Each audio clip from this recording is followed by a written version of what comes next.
अच्छा जी, वो मुझे पीडीएफ में कन्वर्ट करके भेजो।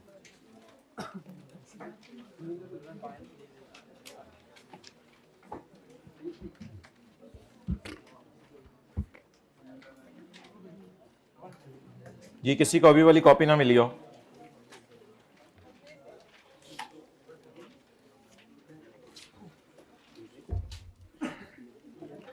ओके माय डियर, पेज 401 निकालें।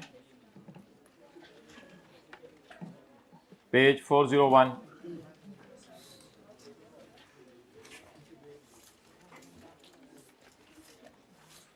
जी, पेज भाई इधर चाहिए। और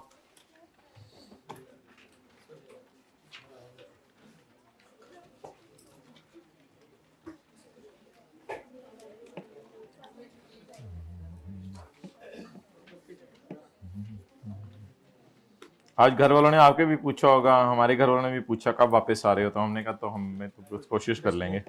पेज 401। अच्छा जी, अक्सर लोग ये सवाल पूछते हैं कि बिल्डिंग का बेचना कैपिटल गेन में जाता है, सेपरेट ब्लॉक, बातें ना करें, बिल्डिंग का बेचना कैपिटल गेन में जाता है, सेपरेट ब्लॉक या बिजनेस में। तो भाई जाहिर बात है, बिल्डिंग का बेचना जो है, अगर बिल्डिंग बिजनेस की है,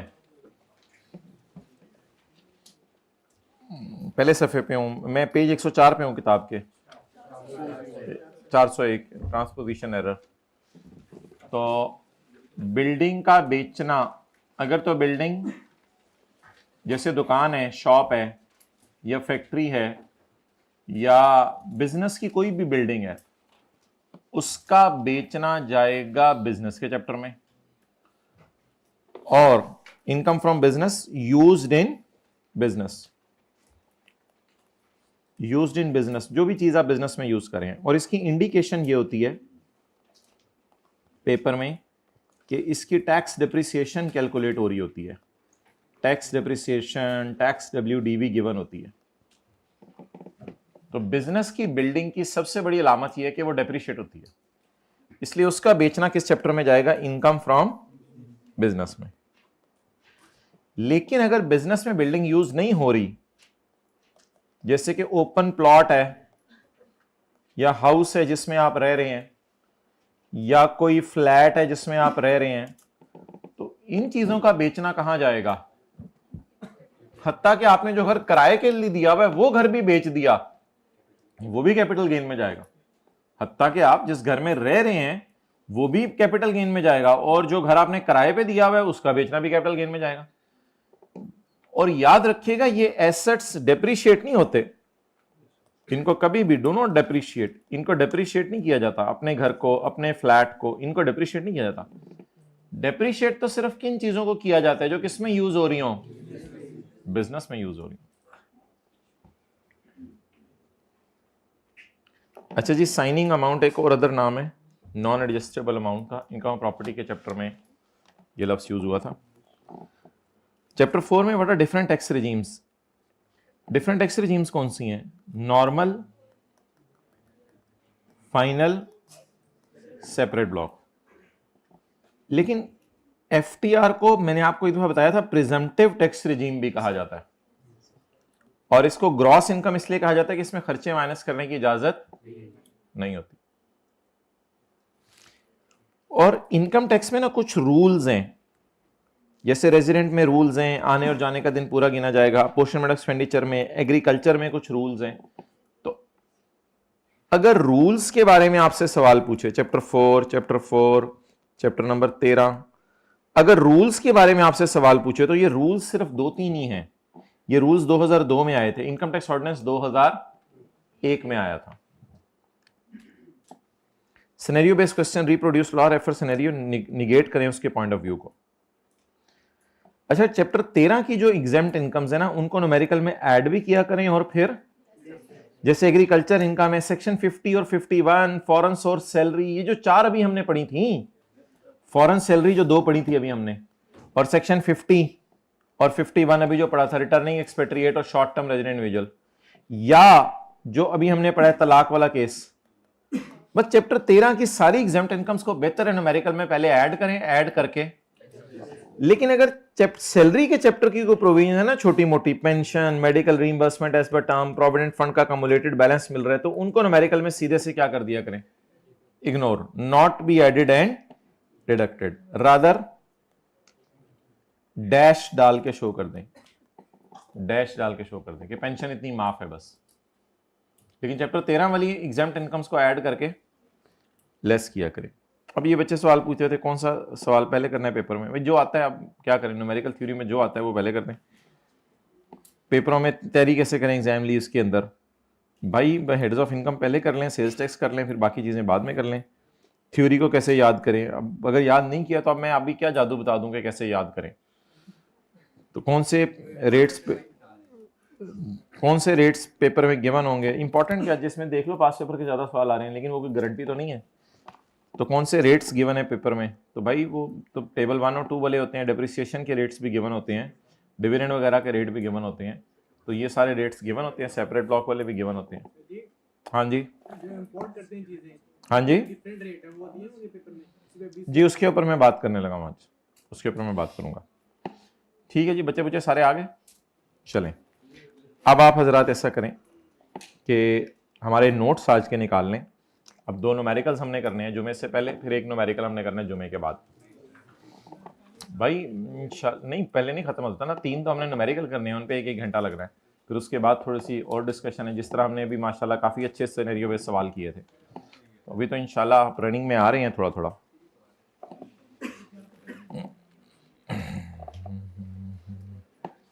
फिर ऐसे ये बात यादें रह जाती हैं, वो मैंने वो क्लास ली थी ना, उसमें से वो वाला सवाल था ना, वो किया था ना, उस तरह का पेपर में आ गया। मैंने वो क्लास ली थी ना, तुमने नहीं लिया? अच्छा, मैंने तो ली थी class. For the purpose of this question, आज के नोट्स का पेज नंबर 3 ऑनलाइन वालों को कहा हुआ है प्रिंट निकाल लें। For the purpose of this question you may assume that today is 31 August 2022।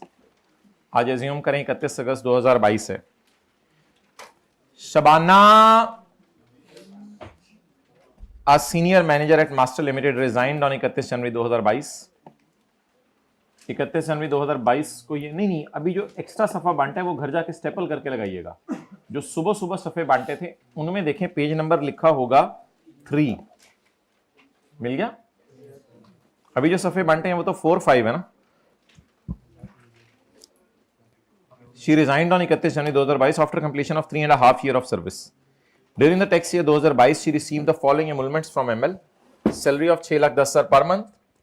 On 15 फरवरी उसको गोल्डन हैंडशेक के पैसे मिले हैं, 3 सालों का एवरेज रेट है 4%। इसको इंशाल्लाह मैं देखता हूं। फिलहाल आप इनकम फ्रॉम सैलरी निकलवा दें मुझे वर्किंग नंबर 1 में। जी my dear, basic salary multiplied by 7 months. हाँ जी, 4270,000 रुपीज इन 1000 जी। गोल्डन हैंडशेक के पैसे फिलहाल यहां डाल दें, फिर देखते हैं क्या करना है।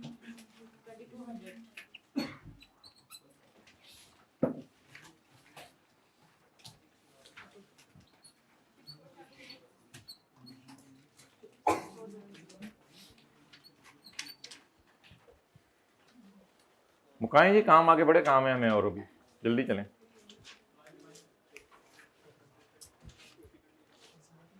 ये जो बैठा हुआ था आखिरी लाइन में कमेंट दे रहा था बच्चा, वो किधर गया है?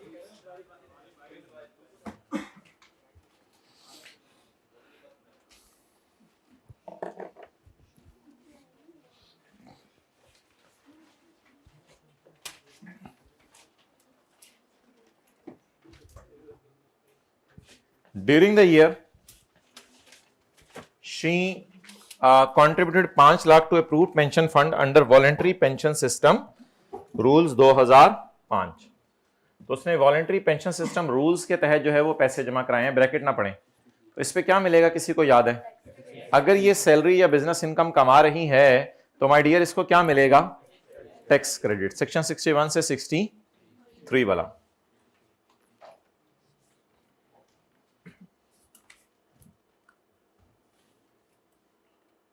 अच्छा अच्छा भाई, अब एक बात याद रखिएगा कि ये जो है ना, एक और सवाल आता है पेपर में,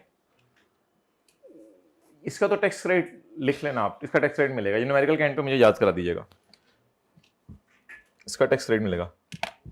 it is different from employer contribution to pension fund. भाई इतना नोट करना है, कितना नोट करना है, मैं इधर आ चुका हूं, आप लोग अभी तक नोट कर रहे हैं। फिर it is different from employer contribution to, ये क्या होती है employer contribution to pension fund? बच्चे अक्सर इन दोनों को मिक्स कर जाते हैं। What is this? हाथ खड़ा करके बताएं। नहीं, pension fund, employer contribution to provident fund, to pension fund. भाई ये वो चीज होती है कि ये है शी कॉन्ट्रीब्यूटेड और वो है एम्प्लॉयर कॉन्ट्रीब्यूटेड।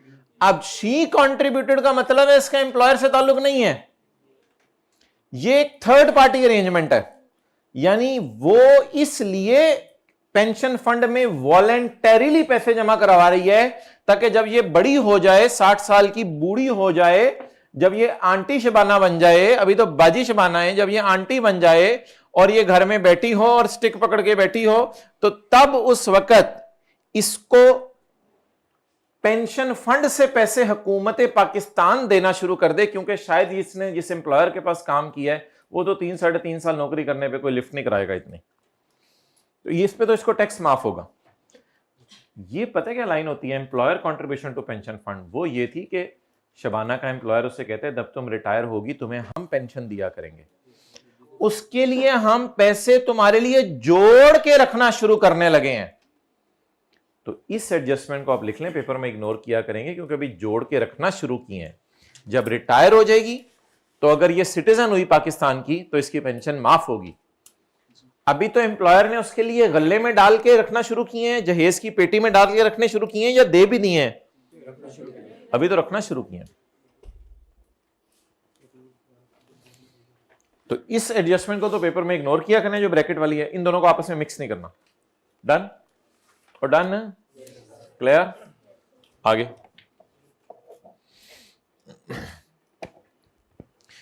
उसने बिल्डिंग को प्लांट एंड मशीनरी के साथ किराए पे दिया, ये कौन सी इनकम है? उस पे से लॉस कितना आया है? 2200। Income from other source, building rent पे दी, rent of building together with जी 2200।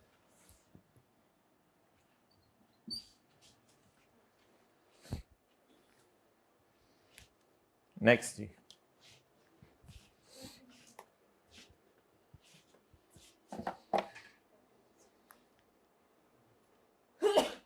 जी बिल्कुल माशाल्लाह, आप इधर बैठे हुए थे, मैं तो इधर खड़े हो गए, मुझे पता ही नहीं चल रहा था कोई बच्चा भी है था। अच्छा जी,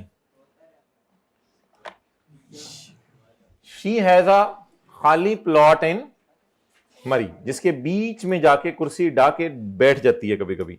शी हैज अ खाली plot in Murree having a fair value of 22 million, 22,000।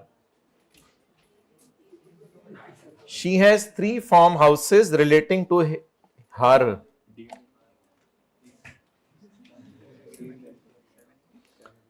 she has 3 farm houses relating to her agricultural land। अच्छा, अब माय डियर मुझे बताएं कि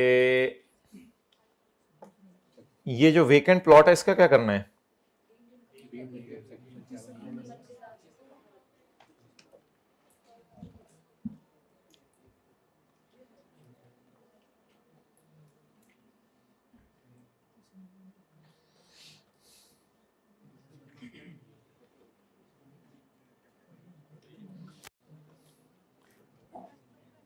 इस सवाल को ना मैं थोड़ा सा बेहतर करने लगा हूं, अपलोड करते हुए ऑनलाइन वालों, मैं इसको इसी तरह लिखूंगा, in addition to her own house she has vacant plot in Murree. In addition to her own house, उसके अपने जाती घर के अलावा मरी में एक प्लॉट भी है। लिख लिया आप लोगों ने? ये नोट्स हैं सबके पास? हाथ खड़ा करें जिसके पास नहीं है। भाई ये नोट्स दे दें लोगों को, पहले वाले 3 लोगों के पास नहीं है। In addition to her own house she has vacant plot in Murree having a fair value of 22 million. अच्छा माय डियर, अब इधर आए, चैप्टर नंबर 10।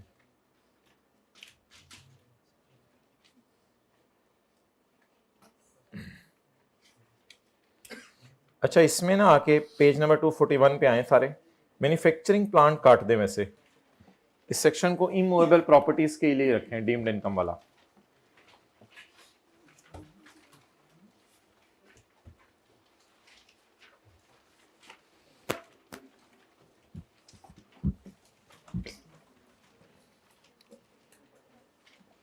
अच्छा अब माय डियर मुझे ये बताएं कि एक कैपिटल एसेट तो आपको वैसे ही माफ है। आमतौर पे मैंने कहा था ये कौन सा होगा? घर होगा। आमतौर पे घर को बाहर निकाल दिया करें। एक कैपिटल एसेट तो इस सेक्शन से वैसे ही माफ है, एक्सक्लूडिंग। एक कैपिटल एसेट वैसे ही माफ है, तो इसको वैसे ही निकाल दें। घर की टेंशन नहीं, वैसे घर की फेयर वैल्यू भी उसने नहीं दी हुई। अब वेकेंट प्लॉट कहीं रिलैक्सेशन में नहीं है, तो इसको डालेंगे कैलकुलेशन में। इसके बाद फार्म हाउसेस में जो एग्रीकल्चर लैंड के साथ हैं, फार्म हाउसेस, ये भी शर्त है एग्रीकल्चर लैंड के साथ हों। जो एग्रीकल्चरल लैंड के साथ हैं फार्म हाउसेस, जहां एग्रीकल्चर हो रहा हो उसके साथ अगर फार्म हाउस है, तो उस फार्म हाउस को अगर बड़ा है, अच्छा एक जरा बात समझिएगा, एक्सक्लूडिंग का मतलब है ये इन पे सेक्शन 7E नहीं लगना।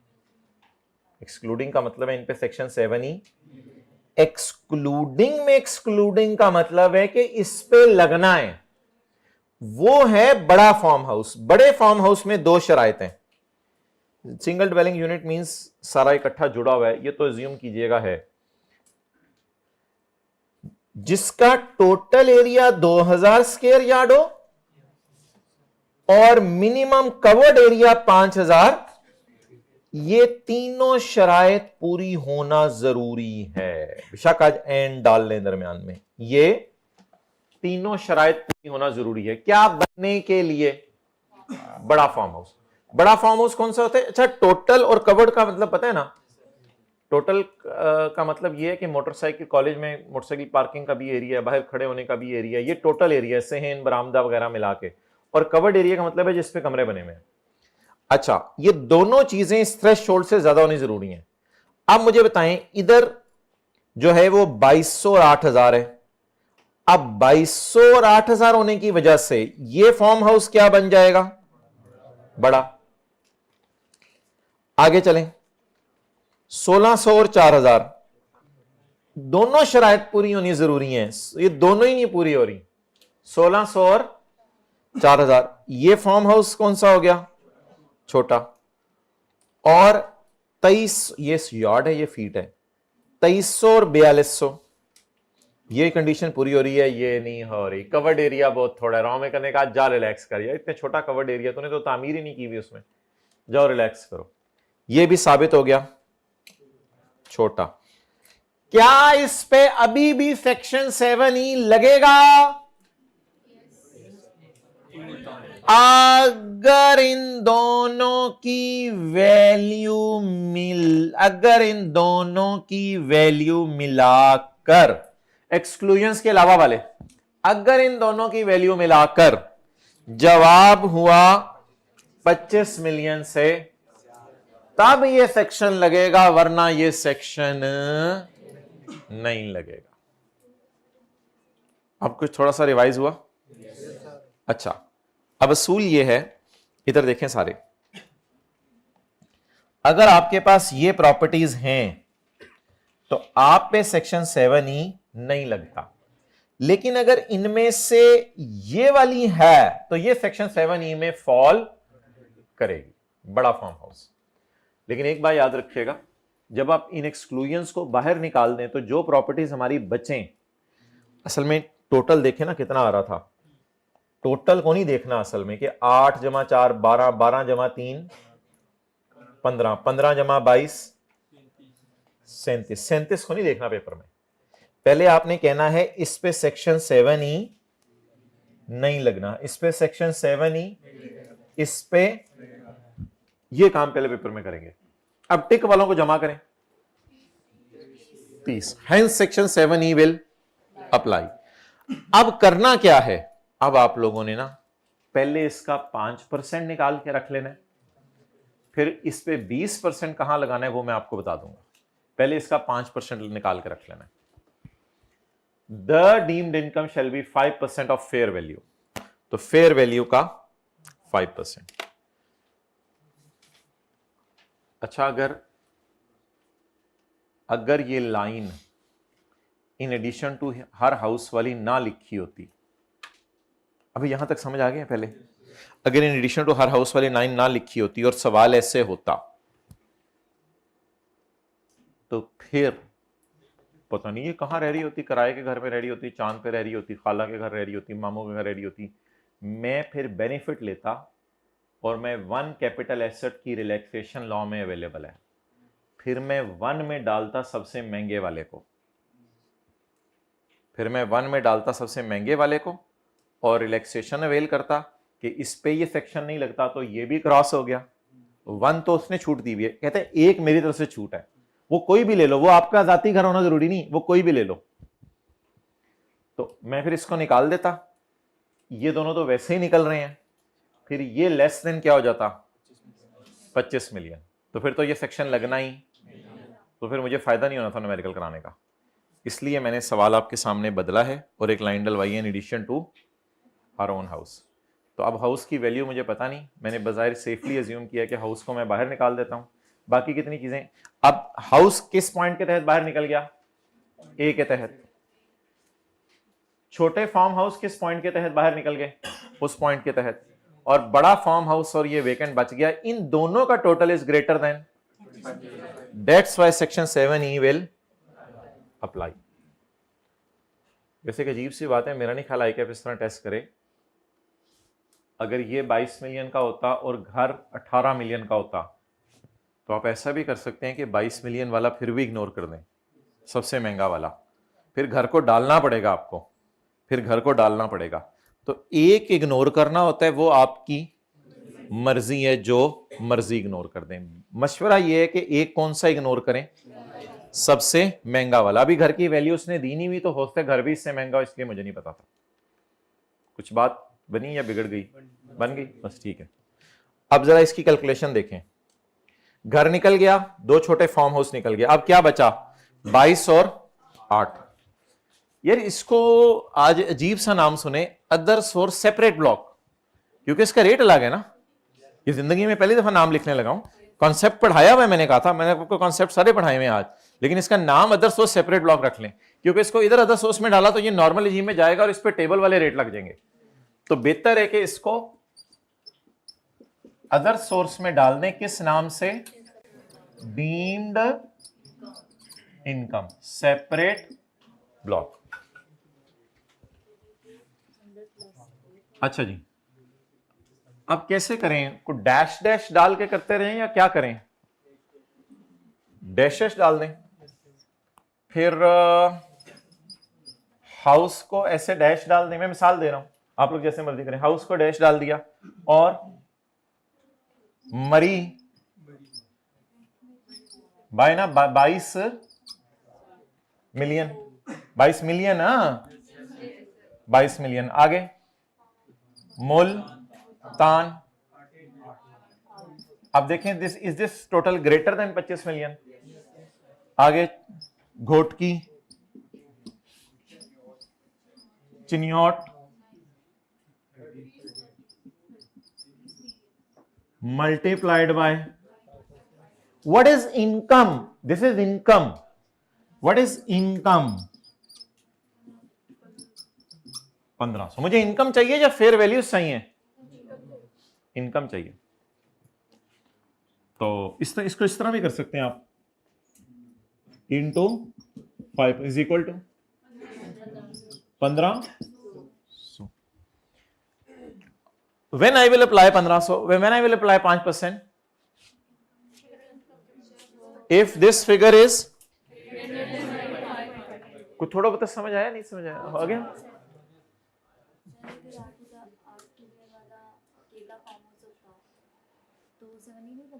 तो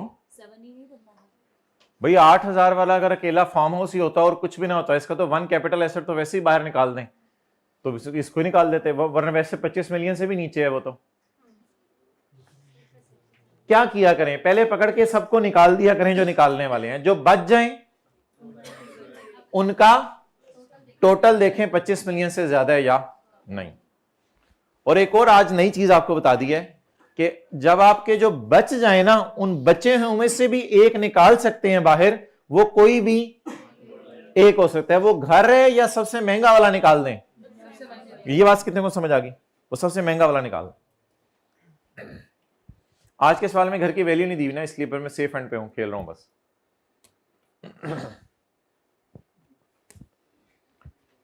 ओके, आगे चलें जी।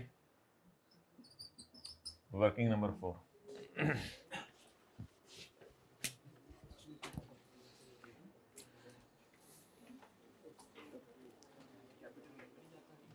क्या नहीं, डीम्ड इनकम कैपिटल गेन में नहीं जाता। डीम्ड इनकम कैपिटल गेन के चैप्टर में हमने डाला हुआ है, बस वो ठीक है, उसको मैं अदर्स उसके चैप्टर में लिखकर डाल दूंगा। ये कोई कैपिटल गेन इनकम तो नहीं है, ये कोई कैपिटल एसेट बेच तो नहीं रहे। ठीक है, ठीक है मैं डियर, अदर्स उसमें डाल दो, बेहतर है। आगे चलें। During the year she started a new business in Pakistan. Following information is available.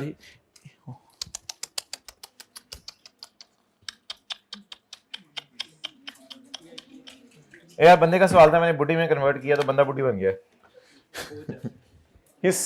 Business की सेल है, new business in Pakistan, sale कितनी है? 20 मिलियन। तो सेल से चलते हुए क्या करते हैं? अलाउड खर्चे माइनस कर देते हैं। तो माइनस करना शुरू करें, इनकम फ्रॉम बिजनेस। जी माय डियर, सेल एंजॉय कर रहे हैं या करवाऊं? करवाएं, मेरे पास कोई प्रोग्राम एंजॉय करवाने में। मिसलेनियस एक्सपेंसेस कितने हैं? 23 बिलियन। तो मोबाइल का जुगनू बोल रहा है जी, खर्चे बोले मिसलेनियस 23,000। ओके, बगू गोशे समझ आ गई? चलें आगे। बबलू,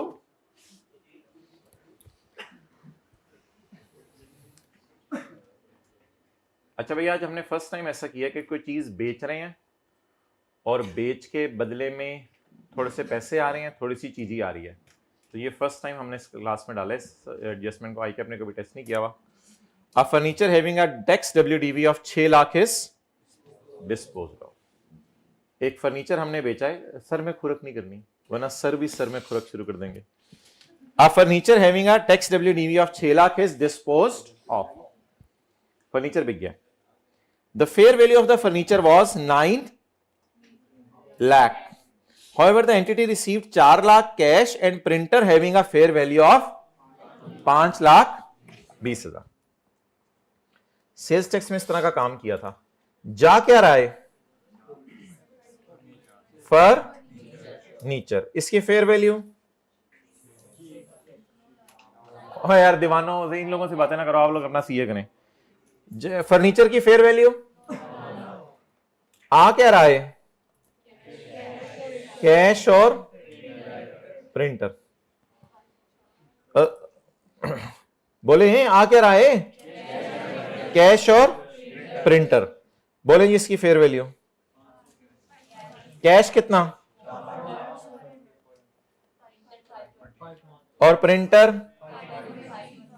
520। Working number 4.1। कर लो गलते फड़ लो कान। टैक्स वालों का, अकाउंटिंग वालों का गेन लॉस तो उल्टा है। पहले वो प्रॉफिट से चले तो अकाउंटिंग वालों का गेन लॉस होगा ना। अकाउंटिंग वालों का गेन लॉस तो सवाल में है ही नहीं। तो टैक्स वालों का गेन लॉस, कॉन्सिडर हायर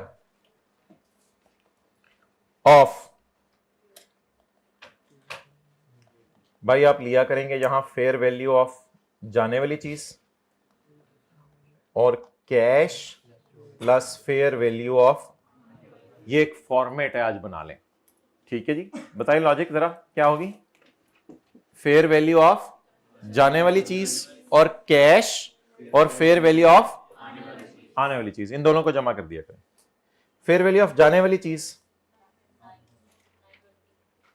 अच्छा कैश कितना आ रहा है 4 लाख। इस तरह का काम किया है ना जाओ और आज सेल्स टैक्स में एक दफा, बस आज तो फिगर्स लिखवा रहा हूं। लेकिन उधर जाने वाली चीज की फेयर वैल्यू लेते थे, उधर हायर का चक्कर नहीं था, उधर जाने वाली चीज की उन्होंने लिखा था फेयर वैल्यू लेनी है। डन जी, बोले 400 जमा 920। डन। मॉक में एक दो बड़े जबरदस्त सवाल हैं, उनको हम इंशाल्लाह जब मॉक आपके चेक हो जाएंगे शायद 1 मार्च को डिस्कस करेंगे, फिर एक लाइव जूम मीटिंग करके। अच्छा जी, ऑनलाइन लाइव 920। डन। तो अब बताएं जी कौन सा कॉन्सेप्ट हमने पहली दफा पढ़ा है। फर्नीचर बेच रहे हैं, पैसे आ रहे हैं और चीजी भी, तो रूल याद हो गया, मुश्किल तो नहीं, आसान, मुश्किल आसान है। जाने वाली चीज और उन दोनों को इकट्ठा कर लें, दोनों में से माइनस क्या करना आता है। अब होता है माइनस तो सिर्फ बीवी करनी होती है ना, माइनस करते हैं बीवी। उसने भी तो अभी माइनस की थी ना क्वेश्चन 8 में, बीवी तलाक नहीं दे दी थी उसको, तो इधर भी बीवी माइनस करें। नहीं, जिंदगी में से तो नहीं माइनस करनी भाई, वो तो वाइफ है, बेगम को रखना है बेगम।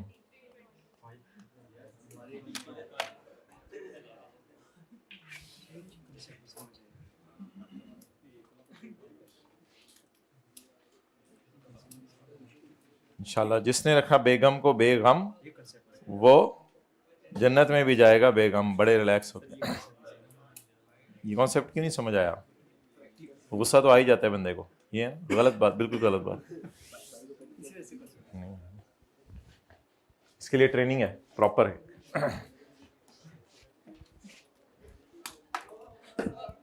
ओके। अजीब बातें। अच्छा वैसे ही मैं जरा आप 4-5 लाइनें छोड़ के ना नीचे ऐड कर रहा हूं, टैक्स वालों का गेन। हाँ आप भी 6-7 लाइनें छोड़ दें। वर्किंग नंबर 4.1 बोले जी। 20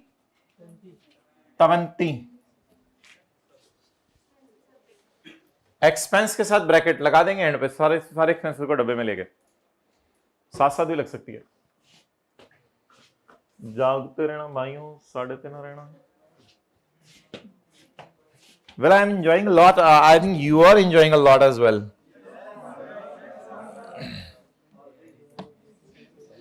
Okay.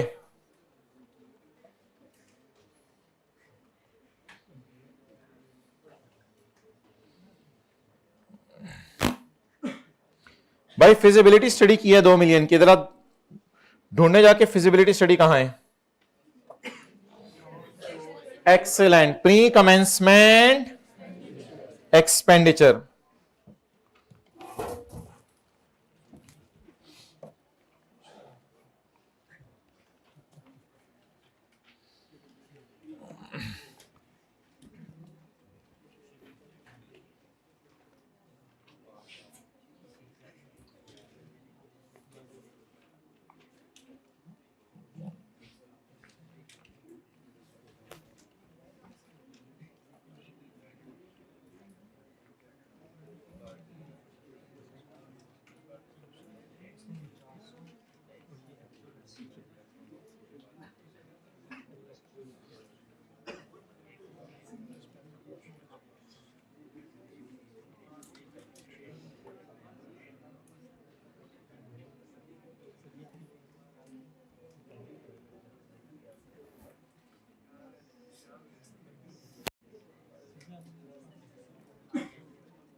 चलें जी, अगले दो बुलेट भी पढ़ लें।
अच्छा जी, आगे चले माय डियर।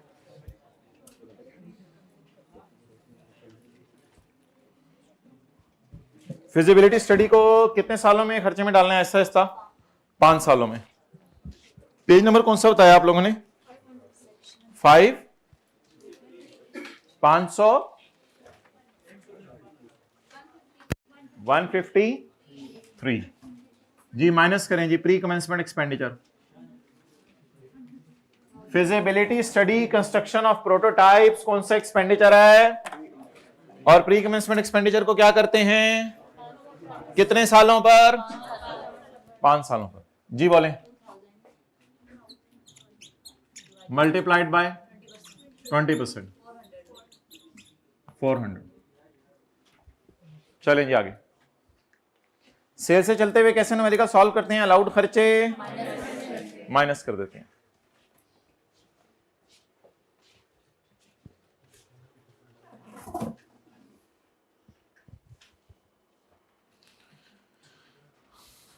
अच्छा जी,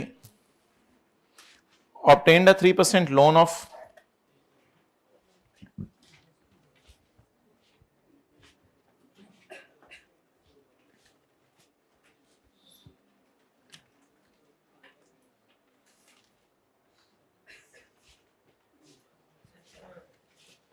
आ जाओ ले। obtained a 3% loan of AED 0.4 million from a UAE bank on यकम जनवरी 2022। साल खत्म होने से 6 माह पहले। For purchase of a computer. अच्छा एक बार याद रखिएगा भाई, बिल्डिंग पे इनिशियल अलाउंस नहीं मिलता, फर्नीचर पे नहीं मिलता, और सेकंड हैंड प्लांट पे नहीं मिलता। तो कंप्यूट और बस यही 3-4 चीजें थी।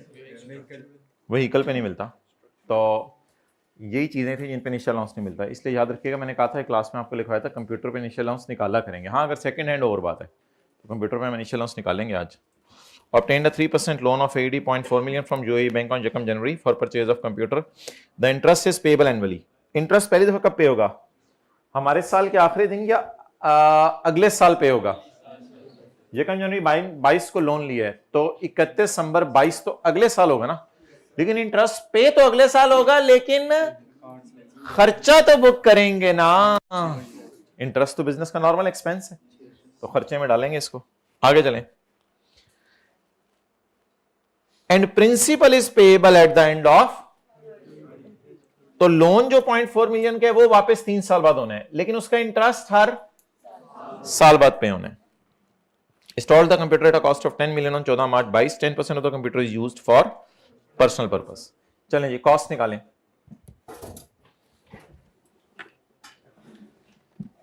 किसी को याद है एक बात कि हमने सवाल में एक दफा पढ़ा था कि अगर जो है वो लोन फॉरेन करेंसी में हो तो लोन की रीपेमेंट पर जो एक्सचेंज गेन लॉस आता है वो एसेट की कॉस्ट में ऐड या लॉस हो तो, और अगर गेन हो तो लेस करते हैं। डन। अच्छा माय डियर, अब इस सवाल के अंदर कोई एक्सचेंज गेन लॉस सवाल के अंदर रीपेमेंट की वजह से नहीं आएगा। बताएं क्यों? क्योंकि सवाल में रीपेमेंट, तो जब सवाल में रीपेमेंट है ही नहीं तो फिर एक्सचेंज गेन लॉस आएगा ही। उन सवालों में लोन की क्या हो रही होती थी, इस वजह से एक्सचेंज गेन लॉस आता था। अभी जो मैंने आपको अगला सवाल कराना है उसमें इंशाल्लाह एक्सचेंज गेन लॉस आएगा। चलें जी, अब मुझे आप बता दें what is the cost of my computer. जल्दी ढूंढ के बताएं ना। 10 मिलियन, तो 10 मिलियन पे इनिशियल अलाउंस भी निकालें और 10 मिलियन पे नॉर्मल डेप्रीसिएशन भी निकालें। चलें जी, इनिशियल अलाउंस 10,000 इंटू, लिख लें इनिशियल अलाउंस को ना पर्सनल और बिजनेस में अपोर्शनमेंट नहीं करना होता, ये असल में लॉ में लिखा नहीं हुआ, एक जगह आपको बताया था। इनिशियल अलाउंस को पर्सनल और बिजनेस में पोर्शन नहीं करना होता, डेप्रिसिएशन को करेंगे, डेप्रिसिएशन को करेंगे। इनिशियल अलाउंस को पर्सनल और बिजनेस में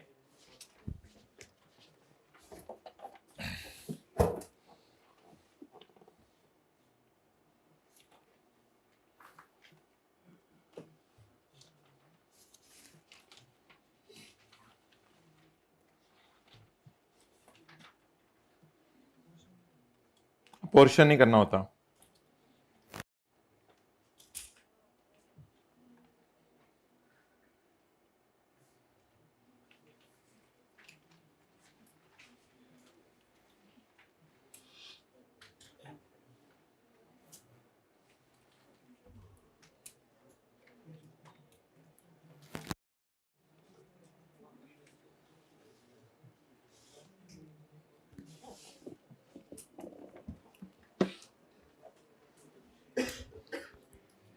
अच्छा जी, बताएं भाई जवाब। 2500। आगे चलें, टैक्स वालों की डेप्रिसिएशन किसी को निकालनी आती है? कॉस्ट में से क्या माइनस करना है? इनिशियल अलाउंस 10,000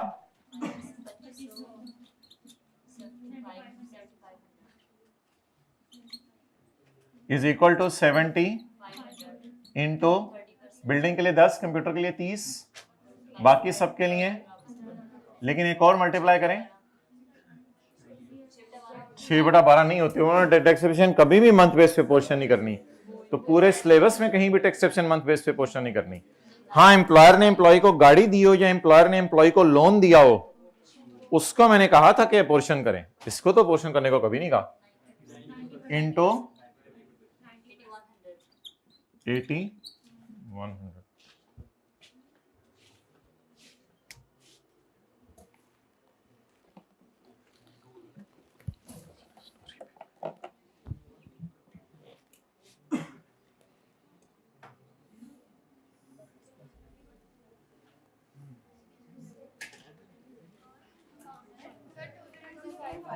हो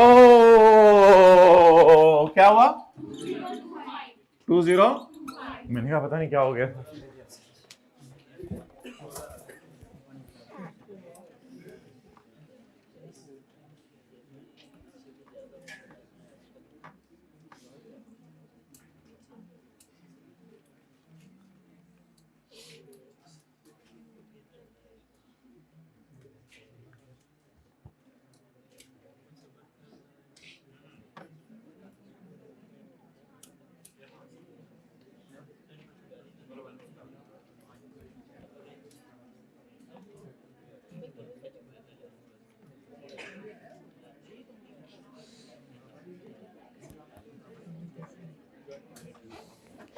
चलें जी, हो गया माय डियर जी, पूछें। आसान है, क्या चीज चलो, कोई मुश्किल नहीं। Cost minus initial allowance, building के लिए 10, कंप्यूटर के लिए 30, बाकी सबके लिए 15% और 90%। बस एक चीज मैंने आपको लिखवा दी है कि इनिशियल अलाउंस को आपने बिजनेस और पर्सनल में पोर्शन, क्लियर। चलें जी आगे। अब माय डियर बस एक चीज रह गई है, लोन के ऊपर क्या निकालना है? इंटरेस्ट, जो बिजनेस का नॉर्मल खर्चा है। तो लोन कितना है? 0. किसने लिया है? यकम जनवरी 22 को। अच्छा जी 0.4 पर 3% कितना बनता है?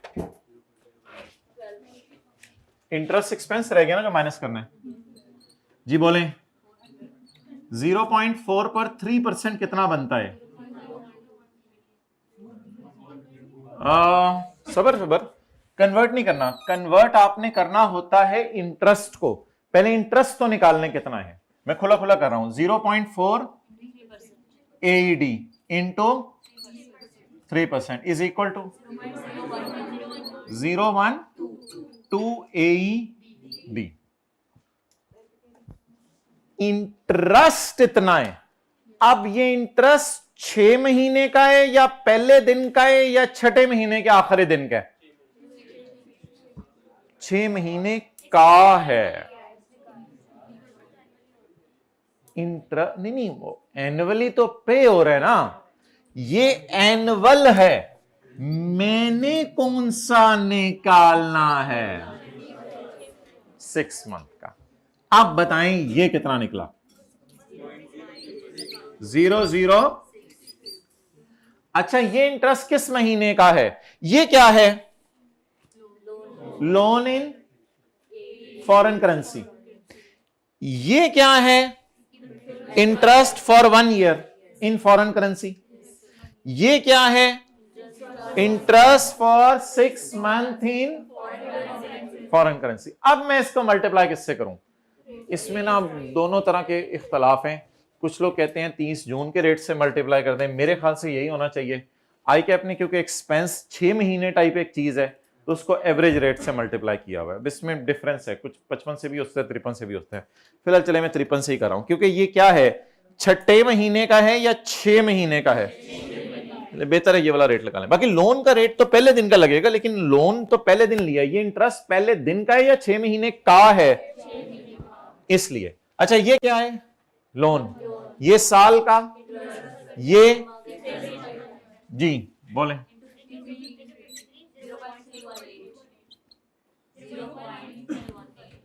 ओए होए फिर 0.3 नहीं। अब आप मुझे प्रॉपर रुपीज में लिखवाएं। ये क्या है? ये मिलियन है ना? 318,000 रुपीज 318,000 कर लें जी। जो जवाब आए ना माय डियर, जो भी जवाब आ रहे कैलकुलेटर पे उसको मल्टीप्लाई कर दें 1 मिलियन से, क्योंकि ये रुपीज इन या फॉरेन करेंसी इन मिलियन चल रही है। कर सकते हैं, मैं 55 से करने वो भी कर दें, मेरे ख्याल से वो भी सही है। ये जून का इंटरेस्ट है या 6 महीनों का, इस वजह से एवरेज की है। कर सकते हैं कर सकते हैं कर सकते हैं। मेरी राय वैसे 55 की है। आई के अपने 53 से किया हुआ है, मेरी राय 55 की है। जी बोले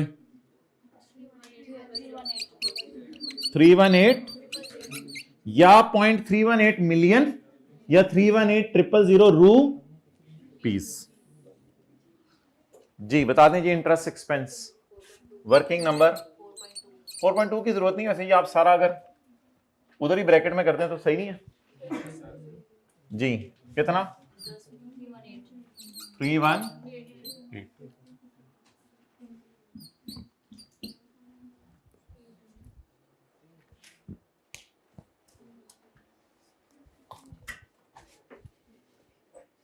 छोड़ें।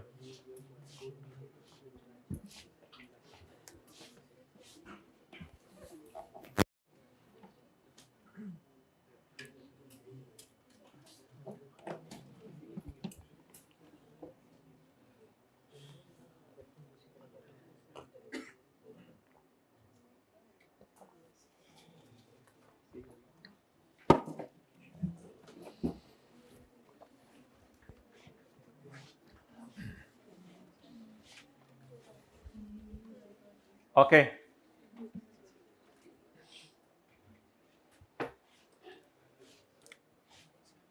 वैसे पुराने खर्चों का टोटल कितना है?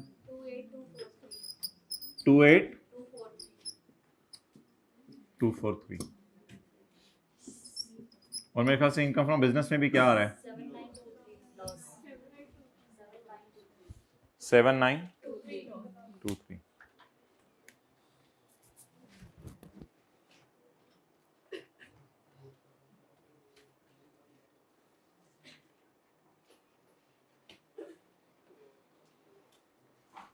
डन।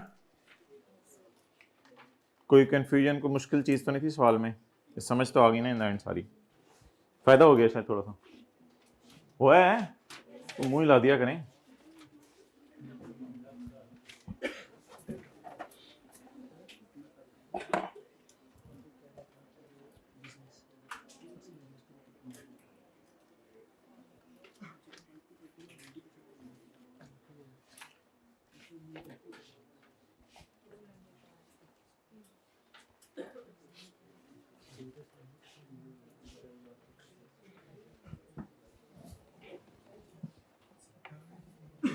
अच्छा जी, सवाल में आखिरी एडजस्टमेंट डालें, adjustment number 6।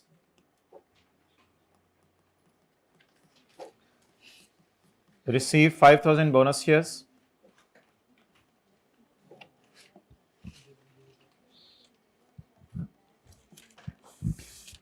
Having fair value of ₹37 each. ये एक एडजस्टमेंट डालें, बोनस शेयर्स मिले हैं।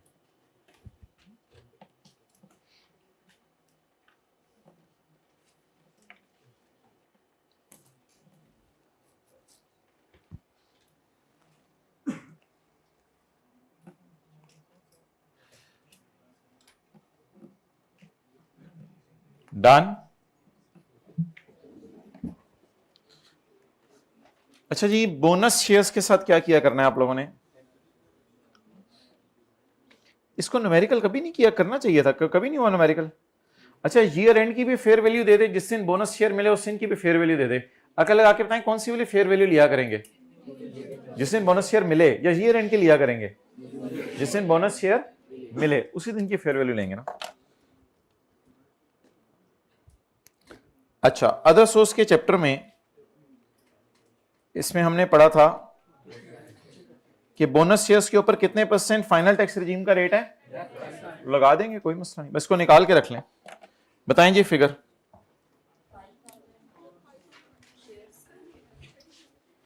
बोले बोले बोले माय डियर। इसका टोटल बता दें।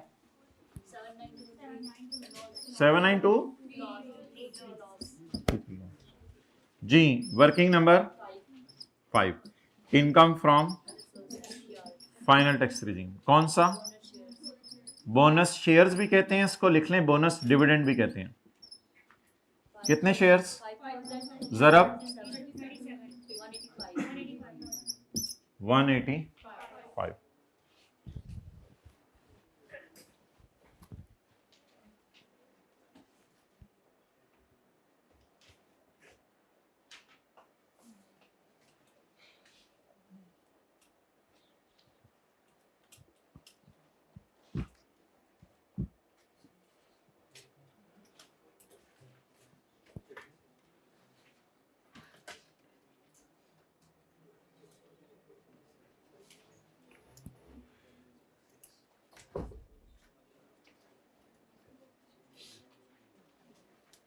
डन।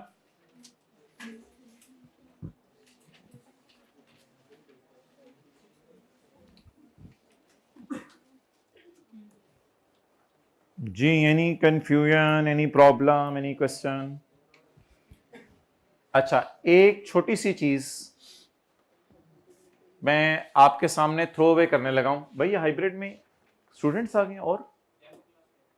अच्छा अच्छा, ओके ओके ओके, ठीक है। डेमो क्लास लेते हुए कोई मसला आया आप हजरात को तो जरा पर्ची पर लिख के दे जाइएगा। अच्छा, अब मुझे ये बताएं एक चीज जरा, कि भाई अल्लाह आपका भला करे, आपके भाग लगाए अल्लाह, मेरी बात सुने। एक चीज बताएं कि अगर कभी सवाल के अंदर ये कह दे कि इसने अपने बिजनेस को एफबीआर के साथ इंटीग्रेट नहीं किया, तो फिर आप लोग ये फिगर पकड़ेंगे और इसको पूरा माइनस नहीं करेंगे, इसको 90 2% माइनस करेंगे, क्योंकि 8% खर्चे क्या हैं। ये बात कितने लोगों को याद है? दिखाऊं?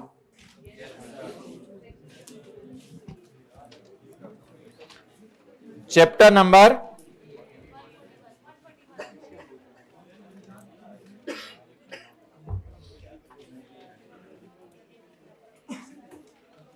ये 5 हजरात पीआरसी पढ़ के आए हुए हैं जो हाइब्रिड में बैठे हैं, हाथ खड़े करें। अच्छा, कैफ का पहला सब्जेक्ट लेना है, ओके। Page number 141।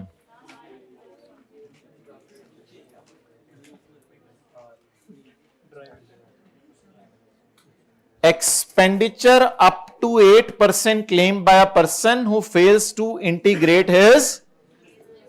कितना डिसअलाउ होगा? Up to. तो कितना अलाउ होगा? अगर प्रॉफिट से चल रहे हैं तो 8% को ऐड बैक करेंगे, लेकिन अगर सेल से चल रहे हैं तो 92% को लेस करेंगे। अब मेरे ख्याल से तो फिर तरीका ये होगा कि आप 28243 इधर निकाल दीजिएगा, और निकाल कर अगर इस डब्बे को आप शुरू से ही अंदर रख लें। हाइब्रिड वाला समझ आ रहा है? डब्बे को अंदर रख लें। अगर शुरू से ही इस डब्बे को अंदर रख लें तो फायदा क्या होगा? ये भी अंदर आ जाएगा, इस पे फिर 92% लगा के इसको बाहर लीजिए। और अगर खुदा ना खास्ता इस तरह कर चुके हैं तो कोई मसला नहीं, इधर जो है काट दीजिएगा और 28243 लिख के मल्टीप्लाइड बाय 90% माइनस कर दीजिएगा। वो तो आप एक्सपर्ट हैं, वो कोई मसला नहीं। तो कुछ ना कुछ शो कर दीजिएगा एक नई लाइन डाल के। लेकिन अब 100% माइनस करूं या 92%? 100%। हमारे सवाल में तो ऐसा कोई मसला नहीं है कि बोर्ड के साथ इंटीग्रेट नहीं किया। तो हमने शॉर्ट फेंकी थी, आपने कैच कर ली, हाइब्रिड वालों तक पहुंच गई। हाथ खड़ा करें, कैच कर ली, समझ आ गई बात? नहीं, हाथ नहीं खड़ा कर रहे। ये तो फीडबैक नहीं देंगे तो ऐसी हाइब्रिड का तो कोई फायदा नहीं। अच्छा माय डियर, आगे चलें। सवाल का मुंह बनाएं। अब ये बैठे रहने हाइब्रिड वालों ने जब तक सवाल का फेस पूरा ना बन जाए। अब आए तो अपनी मर्जी से हैं और जाएंगे हमारी मर्जी से। चलें जी, स्टार्ट करें। Income from base. अच्छा जी, हाइब्रिड वालों, हाइब्रिड क्लास में बैठ के पढ़ा जा सकता है या नहीं पढ़ा जा सकता? पहले जरा मुझे फिजिकल वालों से कुछ सवाल देख लेने कि उनके कॉन्सेप्ट भी बने हुए हैं या नहीं। अच्छा माय डियर, ये क्या है? बुरी बस। बुरी। अदर सोर्स क्या है? अच्छी सवारी। ये तो सेपरेट ब्लॉक है ना। ये क्या है? अच्छी सवारी। और वो तो क्या है? फाइनल टेक्स्ट रेजीम है। अब हाइब्रिड वाला से मेरा यह सवाल है कि आप लोग क्या कभी जिंदगी में बुरी बस में अच्छी सवारियां बिठा सकते हैं या नहीं? अगर नहीं बिठा सकते तो हाथ खड़ा कर दें। They are not giving feedback. बुरी बस में अच्छी सवारियां बिठा सकते हैं या नहीं? जरा हाथ खड़ा करके बता दें। नहीं हाथ खड़ा करें, मैं जा रहा हूं। अब बस क्या हो गई? बुरी। सवारी बोले बोले कौन कौन सी? वर्किंग नंबर 2 और वर्किंग नंबर 4। तो क्या कोई इस काबिल थी बस के किसी सवारी को फेस लगाती, मुंह लगाती? तो देयर वॉज नो बस टू करा लिफ्ट टू सवारी। देयर वॉज अ बस but that was not a बस, दैट वॉज अ बुरी बस। ओके माय डियर गाइस, आगे चलें। Income from other source separate low 1500। Income from other source FTR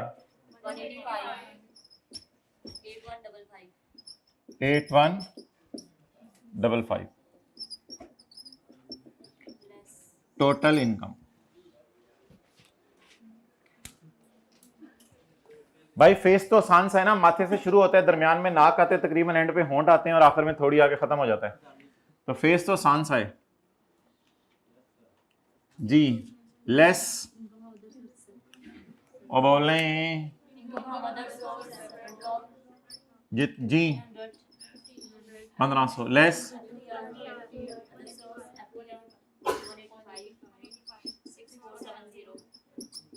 64 आ जाकर खोती बोर्ड। सॉरी हाइब्रिड वालों, ये असल में इनके साथ रहते हुए बहुत अरसा हो गया है, इसलिए ये लोग अब माइंड नहीं करते इस बात को। आ जाके खोती बोर्ड थले, we back where we were. Income from salary ही है। अब इस पे 75% लगाने की जरूरत है या लाने की जरूरत नहीं है? क्यों नहीं लगाने की जरूरत? क्योंकि है ही सैलरी, तो सैलरी कम तो टेबल 1 वरना टेबल 2। जी बोलें।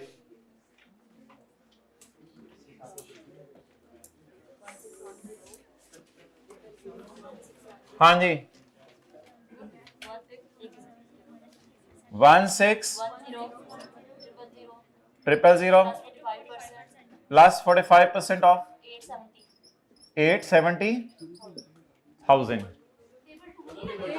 टेबल 2 लगेगा, तो यही तो हम बोल रहे हैं सुबह के टेबल 2 लगेगा। तो बोंगी ने बोंगी मरवा दी, मैंने तो हुआ था टेबल 2 लगाएं। ये कुछ दीवाने बैठे हैं क्लास में। 7,000 35% ऑफ 2370। आज आप मुझे जवाब दे दें। 783।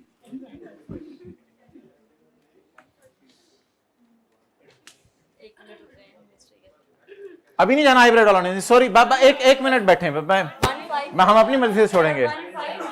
भाई इनके लिए जूस मंगवाएं सबके लिए। 15। ये आप लोग कैलकुलेटर्स भी फारग हो गए हैं। 1530। अच्छा अब आप बोलें मैं शबाना हूं। बोलें मैं शबाना हूं, ऊंची ऊंची बोलें सारे। मैं शबाना हूं, मैं शबाना हूं, मैं शबाना हूं। इसका फायदा बताएं शबाना होने का, हाथ खड़ा करके। 25% टैक्स माफ होगा इनकम फ्रॉम बिजनेस पे। 25% टैक्स माफ होगा इनकम फ्रॉम बिजनेस पे। अगर इसने बिजनेस शुरू किया है, भाई जूस मंगवाएं हजरात के लिए, हाइब्रिड वालों के लिए आप जूस मंगवा रहे हैं। आप भी जाओ हाइब्रिड, जाओ जाओ जाओ जल्दी जाओ। Income from business,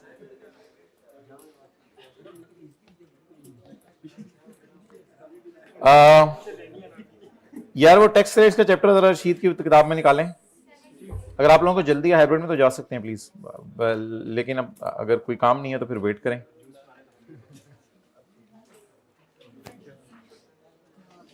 tax payable by women enterprise shall be reduced by 20। 1 जुलाई 2021 के बाद ही बिजनेस पता नहीं बने कब बने, उसने लिखा हुआ है बल्कि शी स्टार्टेड ना। वो हाइब्रिड में चले गए। हाइब्रिड जूस आप इधर भेज दीजिएगा, और यहाँ वेट कर लेना आप लोग, जूसेस आ रहे हैं। जी बोलें बोलें बोलें बोलें बोलें बोलें बोलें।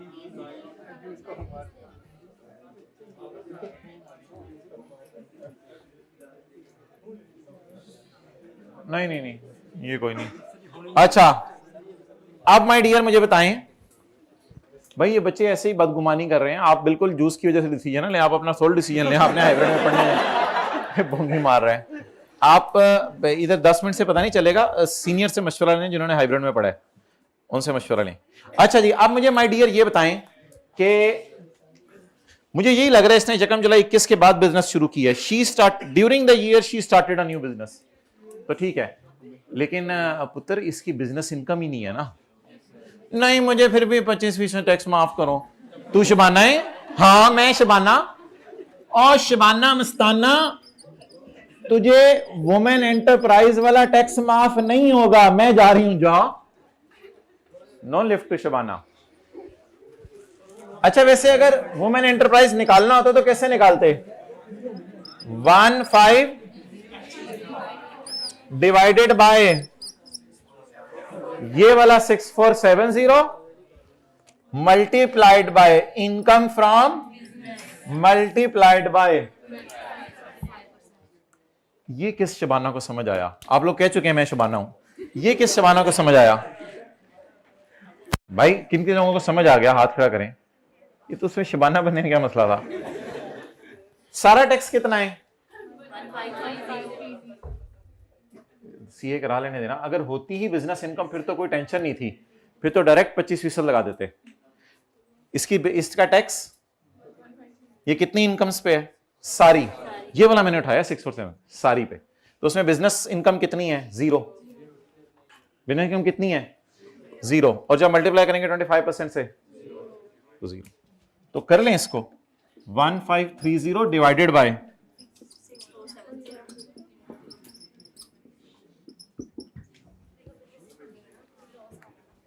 बिजनेस में लॉस आ रहा है ना, ये देखें, यहां से देखें ना, बस यहां से देखें।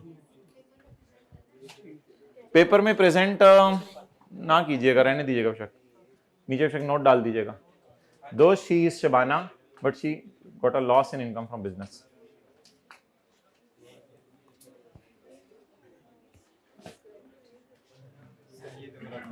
क्या?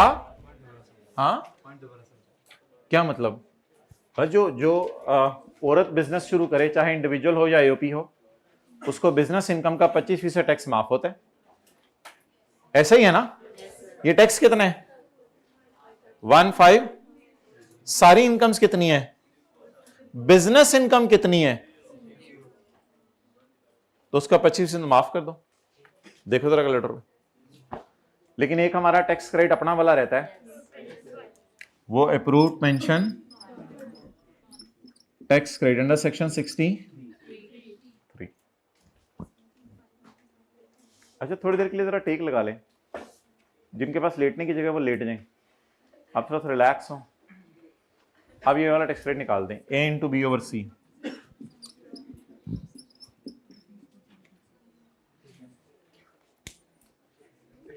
अच्छा भाई, इसको मिटा दूं मैं, ए डिवाइडेड बाय बी इंटू सी।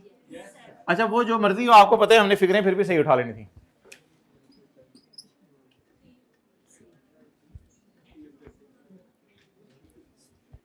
ओहो, लेकिन अप्रूव्ड पेंशन फंड वाला टैक्स तो तब माफ होता है जब सैलरी या बिजनेस कमा रही है। शबाना, मैं कमा रही हां, सैलरी भी कमा रही है, बिजनेस भी कमा रही है। बहुत ही तुसी फ्री हो गए मेरे नाल। पहले मैनू वाला टैक्स रेट नहीं देता, हुण मैनू ए वाला टैक्स रेट नहीं देता, मैं जा रही हूं। जा नहीं कहते, जाने वाले को ऐसे नहीं कहते, रोकते हैं उसको। भाईजान, वो आपके यहाँ जाने वाले नहीं रुकते, हमारे पास रोकने के तरीके होने चाहिए। ए ओवर बी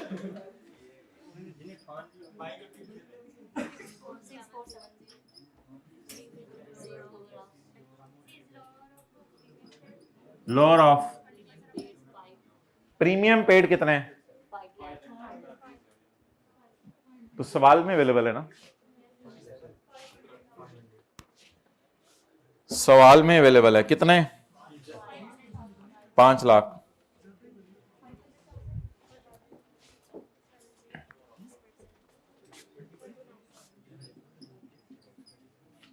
अच्छा जी, आगे बोलें।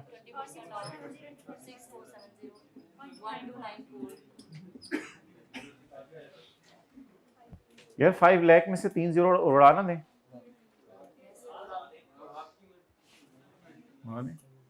लोअर ये क्या है? माइनस कर दें।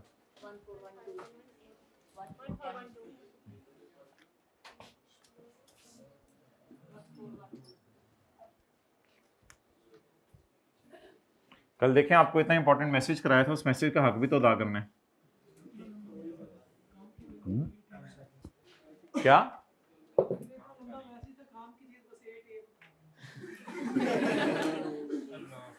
How dare he. इसकी हिम्मत कैसे हुई? यानी कि इसको 4 सफ़े का खत भेजा तो ये कहीं वो काम की चीज वो थी जो आपने लिखा था 60,000 वसूल हो गए आपको। अरे क्या बंदे हैं यार। अच्छा, मैसेज के शुरू में अस्सलाम वालेकुम लिखा हुआ था? नहीं लिखा हुआ था, सलामती तो भेजनी चाहिए थी आपको। अच्छा जी, अब माय डियर मुझे ये बताएं कि सेपरेट ब्लॉक्स और फाइनल टैक्स रिजीम्स कौन सी हैं?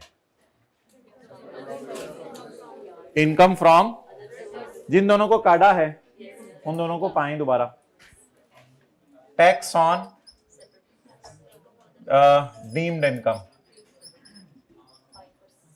और चपेड़ एक और चीज माइनस करनी है। सारे खड़े हो जाएं, सारे खड़े हो जाएं।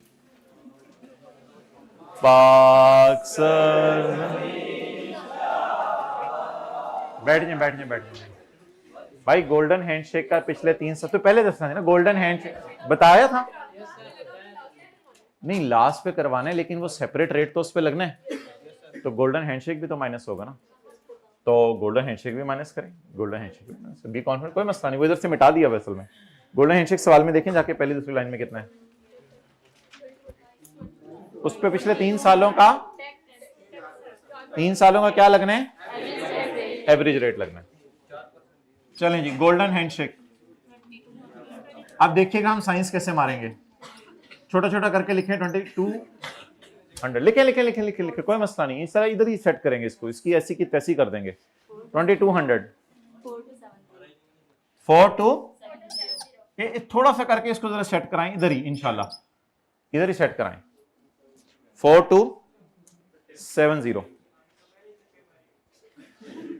हमने पहले ही खच्चे मारी हुई है।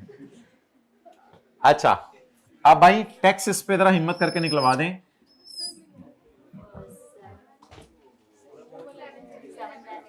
और टैक्स रेट भी आगे बदलेगा, कोई मसला नहीं है, यही तो पेशेंस शो करनी होती है, यही तो पेशेंस शो करनी होती है, यही ये भी आपको सिखाया जा रहा है, पेशेंस शो करनी है। हाँ जी, कोई मसला नहीं, कोई बताए बताए कोई। 760 भाई तस्वीर खींच लीजिएगा, नो प्रॉब्लम, रिलैक्स रहें यार, रिलैक्स रहें। 760 ओके। अब जी टैक्स कितना है और टैक्सेबल इनकम जी बताएं। 80 जी कितना, 854 और इधर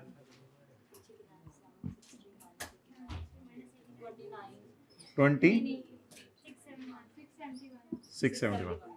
अच्छा भाई, अब एग्जैक्ट 1.5 मिनट लें, फेस काट के दोबारा बना लें, those who are not comfortable face काट के दोबारा बना लें, एग्जैक्ट 2 मिनट लें, ज्यादा टाइम ना लें। हाँ जी, गोल्डन हैंडशेक को 2 तरीके से कर सकते हैं, लेकिन मैंने आपको बताया था बड़े वाले न्यूमेरिकल में 2 तरीके से ना करें, बहुत टाइम लग जाएगा। एज्यूम करें कि पिछले 3 सालों का एवरेज रेट फिजिबल है, तो इसलिए एज्यूम कर लें पिछले 3 सालों का एवरेज रेट फिजिबल है। लगाएं यार 1-1.5 मिनट लगाएं, फ्रेश नोट करें। जिन्होंने गन गुन मार लिया और गन समझ आ रहा है वो हाथ खड़ा कर दें, वो फिर रिलैक्स हो जाए, बाकी लोग जरा नोट करें फ्रेश।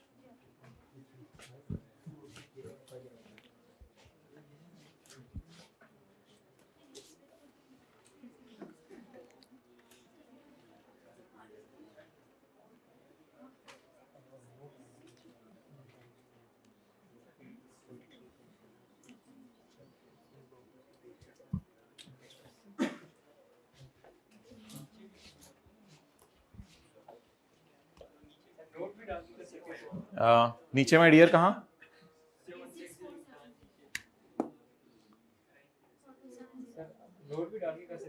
क्या,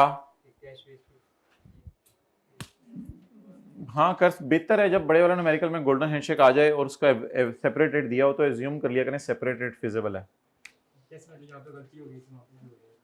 बेहतर है, फिर थोड़ा सा काट के कर दो उसको। जी टैक्स ऑन डीम्ड इनकम कटें जी, जो सेपरेट ब्लॉक की थी 1500 जरब जरा 20%। जी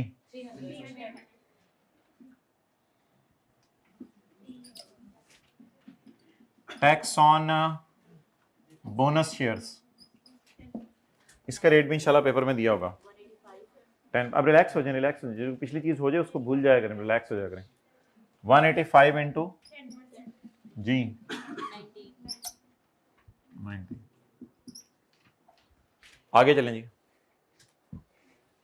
टैक्स ऑन गोल्डन हैंडशेक, वो सवाल में दिया हुआ है पहली लाइन में, तीसरी चौथी लाइन में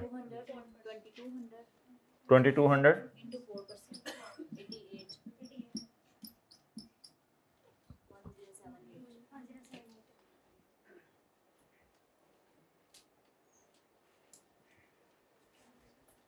जी 10। एक चीज करनी होती है छोटी सी, वो शायद आपको याद हो,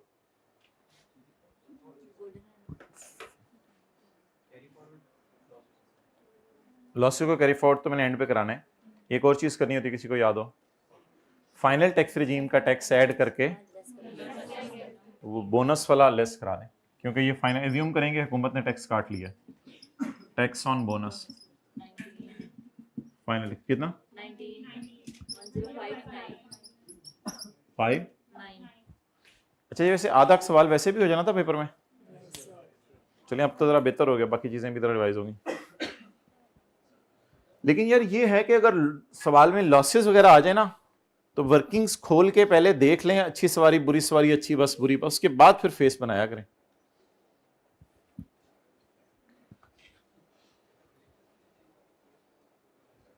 पेपर में लिख क्या सकते हैं, 3-4 तो चीजें होती हैं, खुद ही आइडेंटिफाई कर लो, रफ शीट नहीं मिलती वरना। अच्छा जी, माय डियर कैरी फॉरवर्ड्स करें। अदर सोर्स तो डेड हो जाना है, अदर सोर्स तो बस करंट ईयर में ही माइनस हो सकता था, वो तो डेड हो जाना है। बिजनेस का लॉस अगले 6 साल तक कैरी फॉरवर्ड होगा 7923। तो इनकम फ्रॉम कैरी फॉरवर्ड कितना टिल 2028। अदर सोर्स का डेट शो करने की जरूरत नहीं, अनलेस कि वो मांग ले कि लैप्स लॉसेस या फिर ऐसे लॉसेस कौन से हैं जो डेड हो गए हैं।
चलो भाई अगला पार्ट बनाते हैं, फ्रेश एक सवाल करेंगे ताज़ा।